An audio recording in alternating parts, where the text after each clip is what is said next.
Здравейте и добре дошли в днескашния влог. Пътуваме към Велиград, ходим на Клептуза. Там ще се разкараме на връх Просце. Днес всъщност е уикенда. Ние генерално уикенда не ходим никъде. Обикновено. И преценихме, че ще е добра идея да отидем да се поразходим. Той е като... Не мога да кажа, че е поход, но е 1 час нагоре, което е много приятна разходка. Не е твърде изморителна. Въпреки, че днес става жега, може да бъде доста изморителна. Той има и предвид, че през дърветата съответно не е чак такава жега, както горе на върха сигурно е жегата. И доста е топло. Между другото, за пръв път от 2 години ставаме в 10 часа. Да, като цяло няма да си слагаме вече някакви специфични часове за лягане за ставане, защото няма смисъл. Цяло никога нямаме някаква спешна работа сутринта или нямаме точен час за ставане, така че може да си позволим да спим доколкото пожелаем. Така че колкото спим. Ако спим 5 часа, супер. Ако спим 10 часа, пак супер. Примерно вчера рисувах до 12 реално рисувах. После прочетох една приказка и заспах като заклана. Да, последно време спя като заклана. А и вече не слушаме музика, между другото. Не е добра идея. Съвсем сме изплескали легена. Да. Не, че не слушаме, слушам от време на време, но така постоянно да бучи в колата, като аз преди, като се прибера вкъщи, тъй като си пусках нещо да свири. И мисля, че много хора са свикнали да има постоянно шум около тях, нали, ние включително.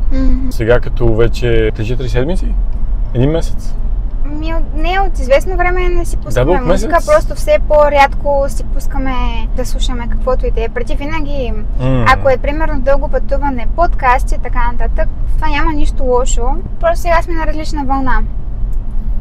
И това, дето слушахме вчера всъщност в истинска занятие, че нали, лоните и реално електронните устройства са на различна честота от нашата. Природата също е на различна честота от човешката, но природата ти влияе по коренно различен начин. Сега естествено няма цял ден да слушаш птичките, очевидно, нали. С някаква външна информация ще влезе, но просто е добре да има баланс. Затова сега отиваме да се наслушаме на птички и природа. Особено пък лятото човек, според мен, трябва да се излиза повече на такива разходки. То българина е малко... Зимата му е много студено, никъде не му се ходи, лятото му е много топло и пак никъде не му се ходи. И в общи линии всеки път отговор е да седнем някъде да пинем по нещо. Ами хора, това е, че с приятели може... Примерно ние също сме го правили това преди да съберем, примерно да пием кафе и да ядем, нали си спомняш предните ни... Събирахме се на купон да преяждаме за сладко.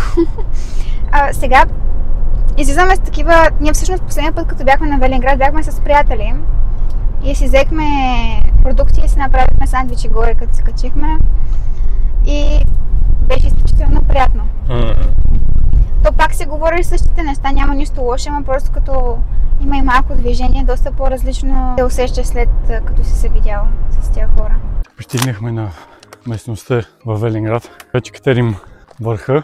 Ние всеки път се бъркаме. По кой път да минем, защото има два. Единият е едно тръгване надолу, другия като изкачване и после спускане. То няма значение по кой път минете. Просто ние всеки път минаваме по този, който се изкачва нагоре, а не този, който слиза надолу. Като изглежда, че този, който слиза надолу е и за коли, но трябва да имате доста високо проходима кола, за да минете оттам. Трябва да е някоя доста стара гега или някоя Тойота, че да минете. Мой според мен.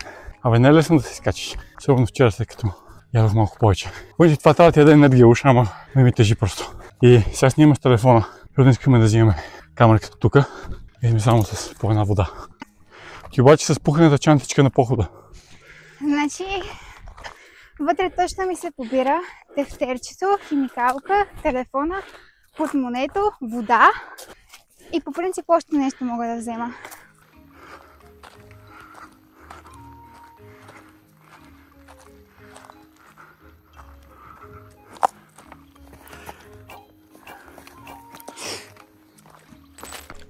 Изкачихме трудната част, така да го кажем, и сега тук е по-равно. Иначе тук има супер много дървета, както виждате. Вау, сериозно? Какво? Че има дървета. Да, ама в смисъл даже на камерата не се види колко много има. И няма никакъв шум тук. Единството, което чуваш е природа. Тоест не чуваш колите, шума от заведенията, климатици и като цяло каквото там бучи в градовете и в селата до някаква степен. Въпреки че селата като цяло са доста по-тихи, отколкото градовете.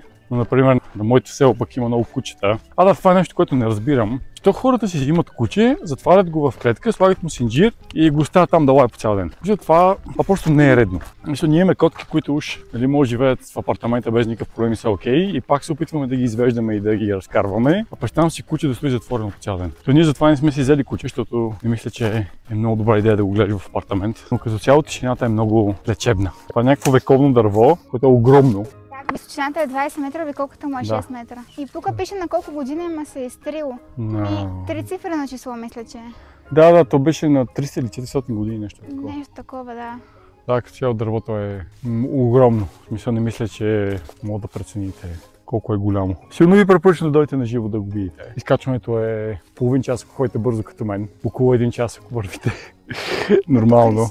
Тоест, вие идвате ето там, ето там ще слезнете надолу. И т.е. ето там е поляната, т.е. връх просто, нали? И т.е. трябва да дойдете на тук, за да видите дървото. И имайте преди, че тук винаги е кално такова, така че трябва да минете тук отстрани. И особено ако дойдете тук зимата, или като цяло, когато е по-дъждовно, тук винаги е мокро. И то стабилно мокро, така че си сложете най-добре някакви маратонки, които могат да ги прежалите. За маратонки, значи, аз нямах планински маратонки и просто тръгвах на походите с едни Nike Trail черни маратонки, които се оказаха перфектни за тази работа, защото през какво ли не минах с тях, защото са грапави и не пропускат вода. И в същото време Георги беше с някакви просто най-нормалните адидатски човек. 3 часа поход, не знам, честно ти казвам. Особено на това слизане, имахме едно слизане, което беше така на пръст. Там просто не знам как издържаха тия маратонки, защото Можете ли? Да, аз не се плъзгах, обаче ти се плъзгаше много сериозно. Как много сериозно се плъзгал? Ти падна? Аз паднах, ама представи си, аз ако бях с твоите маратонки, какво ще да бъде? Не, аз съм свикнал. Да. Ами някой ме беше питал дали, цяло не ми прави чак такова впечатление. В смисъл, стига да имат някакъв грайфер отдолу, съм окей. Тоест ето тук дойдохме, там е пътеката.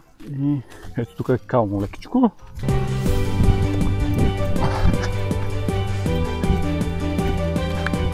Едно препятствие. Та-да!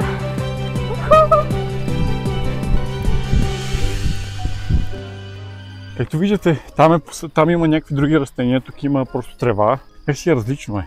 И е скандална жега. Да, особено как е открито, защото тук няма сянка. Там има някакви лилави цвечета. Цяло е доста дълга тревата вече. О, да. Не знам дали чувате. Това са щурци, нали? Би трябвало. Да. Жужукът. Да, ето, тук сме на сянка. Аз си излагах, че няма сянка.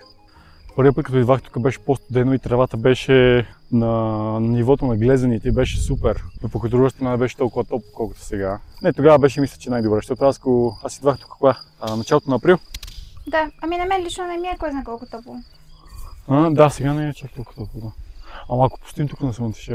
Аз по-скоро искам да се наля вода. Я там да е такова. Айде да намерим тази чешмичка. Наливаме си вода и слизаме направо, това няма смисъл да... Много обичам с Георги на планина. Бърза, нагоре стрелба. Отива 5 минути гледа гледката, даже 3 минути гледа гледката. Айде надолу да ходим. Да, ние предния път си направихме пикник с наши приятели тука. Да, там. Да. Там някъде беше. И не ни пречеше тревата тогава. Да. Това беше преди примерно 2 месеца да е било. В момента буквално и то тук май не идват много хора, защото никой нямаше по пътя, е събота. И тук даже тревата никой не е минавал по нея. Не, това някога е било чешмичка.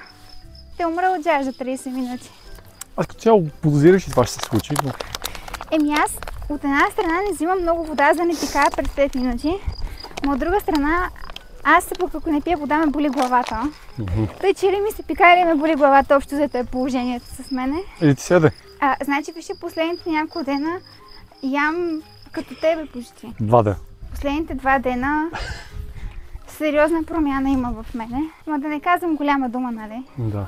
Между другото, Крисито винаги има проблем с снимането. Тоест винаги нещо ние как трябва да снима и затова не снима.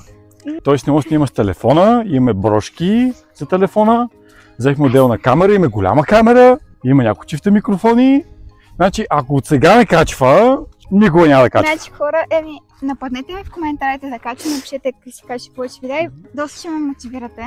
Крисито си обработва сама видеята, да кажа аз. Не, че няма опция някой друг да ги обработва, просто ти ще обработва по нейн си начин. Най-забавното е, че Георги преди също е намирал такива по-специални места за разходка и накрая на мен ми е най-готино от всичко. В смисъл на мен накрая аз имам енергия, аз съм се заземила. Общо заето ми е много готино, а Гошто кара, търси ги местата и... Да, вчера като се прибрахме от Търново, котките бяха отзад и се качваме, те мялка, там разкарват се, естествено трен се усра, няма как да го кажа по по-приятен начин. И тя стои си цъка на телефона там, въобще нищо не я интересува. Аз такъв, докато карам колата, такъв обръщам внимание на трени на мафин, следа пътя. Следващия път аз ще карам колата, да, чисти с котките. Да. Това много бих се радвал, ако се научиш да караш. Айде да почва, айде да връщаме да карам аз. Добре, ай. Чуто всеки път. Да, аз ще карам.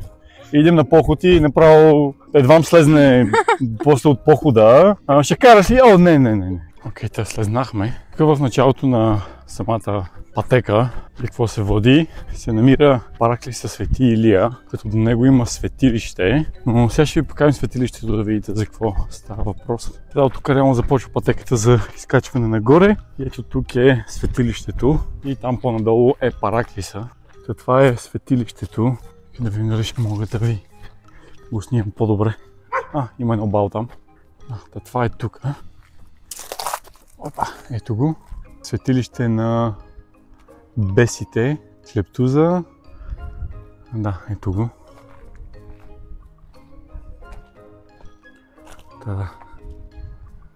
Тя е някаква постройка от камъни. Не знам как се е използвало и така нататък. Това е покрито с найлони нещо. Мисля, че мога да влезнеш вътре. Аз не съм влизал все още. Въпреки, че съм бил тук вече 3 пъти. Има едно бал. Това тук отзад е Параклиса, който винаги е затворен по някаква причина. И ето тук, това е пътя. В смисъл, това е оградено така с парапети от дърво. Има и стълбички. Тук има някакви надписи. Верно. Да, това си да ги забелязах и тук също. Нещо тук пише 6. Виждам, ние не ги забелязахме такива неща, но след като бяхме в Сливен на Карандила, където Жорето ни разкара из местността, тогава за първи път видяхме някакви такива скрити писания по камъни и от тогава започнахме да ги забелязваме. Тук пак да. И то много от камъните са били сложени там от някои, не са от майка природа. Първи, че са били построени преди хиляди години и то не си личи.